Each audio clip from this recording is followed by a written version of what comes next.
2 कोटींच्या खंडणी प्रकरणी वाल्मिक कराड आणखी गोत्यात आलाय। कारण पवनचक्की कंपनीच्या अधिकाऱ्यांशी वाल्मिक कराडनं फोनवरनं संभाषण केलं होतं अशी कबुली आरोपी विष्णू चाटे याने दिली। तर पोलीस कोठडीमध्ये असलेल्या वाल्मिक कराडनं आपले रंग दाखवण्यास सुरुवात केली। आजाराचं कारण देत वाल्मिकनं खासगी मदतनीसाची मागणी केल्याचं समोर आलंय, पण कोर्टानं त्याला दणका दिलाय। बघूयात याविषयीचा हा स्पेशल रिपोर्ट। 2 कोटींच्या खंडणी प्रकरणी वाल्मिक कराड आणखी गोत्यात आलाय। खंडणीसह हत्या प्रकरणातील आरोपी विष्णू चाटे याच्या फोनवरून वाल्मिक कराडनं खंडणीसाठी धमकी दिल्याची तक्रार कंपनी अधिकाऱ्यांनी दिली होती। पवनचक्की कंपनीच्या अधिकाऱ्यांशी वाल्मिक कराडने फोनवर संभाषण केलं होतं अशी कबुली आरोपी विष्णू चाटेनं दिली आहे। सीआयडीनं न्यायालयात सादर केलेल्या अहवालात हा उल्लेख करण्यात आल्याची माहिती आहे। वाल्मिक कराडनं विष्णू चाटेच्या मोबाईलवरून 2 कोटींची खंडणी मागितली। कोणत्या कारणासाठी खंडणीची मागणी केली याचा तपास होणार। खंडणी प्रकरणात आणखी कुणाकुणाचा सहभाग आहे का या संदर्भात तपास होणार। वाल्मिक कराडनं आणखी किती गुन्हे केले या संदर्भात सखोल तपास होणार। हत्या प्रकरणातील मुख्य आरोपी सुदर्शन घुले याचा ठाव ठिकाणा वाल्मिक कराड सांगू शकतो। 1.5 कोटी राहिले तर हे माणसं कोणी पाठवलं? हे डायरेक्ट आकांनीच माणसं पाठवलेत ना। आकांनीच सांगितलेलं आहे। आकांच्याच आदेशावरती हे लोक शुक्रवारी गेलेले आहेत तिथं, आणि शुक्रवार ते सोमवार आकाशन यांचं बोलणं झालंच असेल ना। आणि आता काय सीडीआर काढून कोण कोणाला काय बोलले हे सगळं बाहेर येतं। त्याच्यामुळं मला नाही वाटत आका याच्यातून बाहेर राहतील। मग इलेक्शन फंडमुळे महाराष्ट्रात झालेली काही लफडी आहे त्याच्यातली एक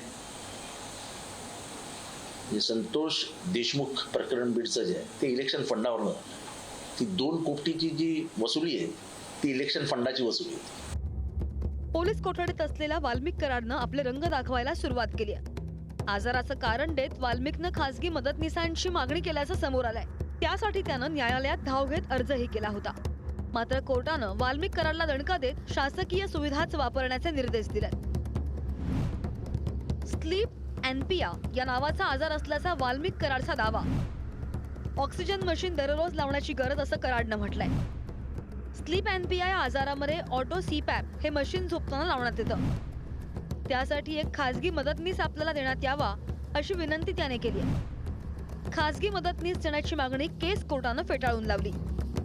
माझं मत आहे त्यांनी काही दिवस जोपर्यंत संतोष देशमुख यांच्या खून प्रकरणाची चौकशी होत नाही, पूर्ण होत नाही, चार्जशीट दाखल होत नाही, तोपर्यंत त्यांनी पदावर राहावं असं मला वाटत नाही। एक तर त्यांनी बिन खात्याचे मंत्री म्हणून राहावं किंवा अजितदादा पवारांनी त्यांना थोडंसं बाजूला सरकावं अशी एकंदरीत सर्व जनतेची भावना आहे।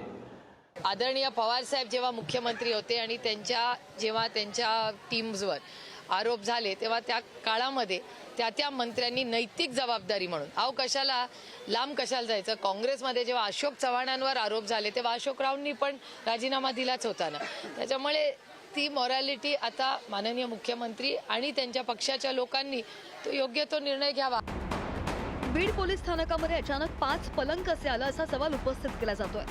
त्यामुळे वाल्मिक कराडला पोलीस कोठडीमध्ये व्हीआयपी ट्रीटमेंट मिळत असल्याचा आरोपही होतोय। तसंच वाल्मिक कराडला भेटायला येणारे लोक पोलीस स्थानकात अरेरावी करत असल्याचा दावा संतोष देशमुख यांचा भाऊ धनंजय देशमुख यांनी केलाय।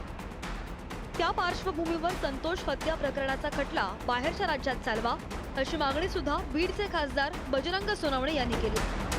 पोलीस यंत्रणेच्या कारकिर्दी जी मागची बघितली त्याच्यानुसार बीड जिल्ह्यातल्या सर्व जनतेला वाटतंय की इथं जी काही हा आमच्या संतोषांना देशमुख यांचा मर्डर झाला याचा खटला जो आहे हा खटला बीड जिल्ह्यातच नव्हे तर महाराष्ट्राच्या बाहेर चालावा। तर SIT जी नेमली त्याच्यातले अधिकारी सुद्धा बदला, जिल्ह्याच्या बाहेरचे घ्या। तेलंगणा आहे, पलीकडे कर्नाटक आहे, अशा पद्धतीनं कुठं ना कुठं चालला पाहिजे। आणि हे आरोपी सुद्धा तुम्ही तुमच्या चौकशीसाठी पुण्याला न्या ना। मी कालही सांगितलं की अशा घटनाचं राजकारण फार होऊ नये।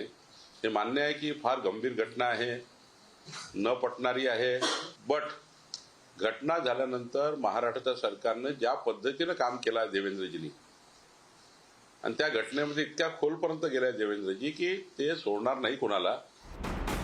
खंडणीचा गुन्हा दाखल होताच वाल्मिक कराड 22 दिवस त्या राज्यामधून त्या राज्यात फिरला. पोलीस कोठडीत रवानगी होताच पहिल्याच दिवशी त्याला त्रास झाला.